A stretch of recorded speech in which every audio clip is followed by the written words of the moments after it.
edition of Landline. Today on the show, the latest news, a most comprehensive... The ABC had a rural program called Countrywide, and it wasn't quite working because I think it was a city program made for, or a country program made for city people, and I wanted to make a country program for country people. So when Countrywide was dumped, they gave us about 1/5 of its budget and said start a daily program, and we did. Harvest time in Australia's grainlands, and the big job's been done. The crop's up, and the headers are in the fields.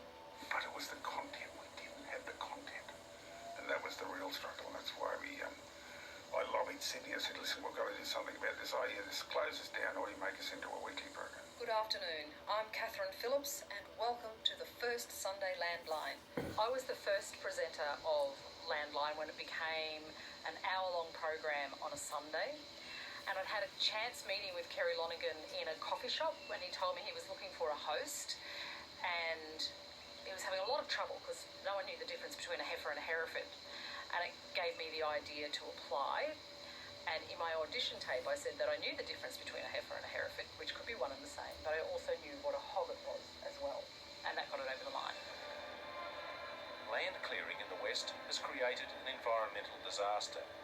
When I started in the early 90s, agriculture was pretty much seen by the mainstream community as being quite destructive of the environment, and that farmers didn't care. They just wanted to take what they could from the land, do whatever they wanted to the land in order to make a buck, which is not true.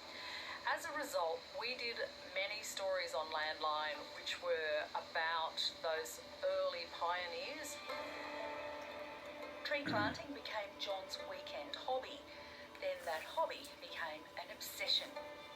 John Fenton was an early adopter like I have never seen. He threw himself into planting trees, and he did it for 40 years. And by the time we went to film, it was windswept to almost like an English park. He completely changed the environment on his property. I thought Mr. Darcy was going to pop by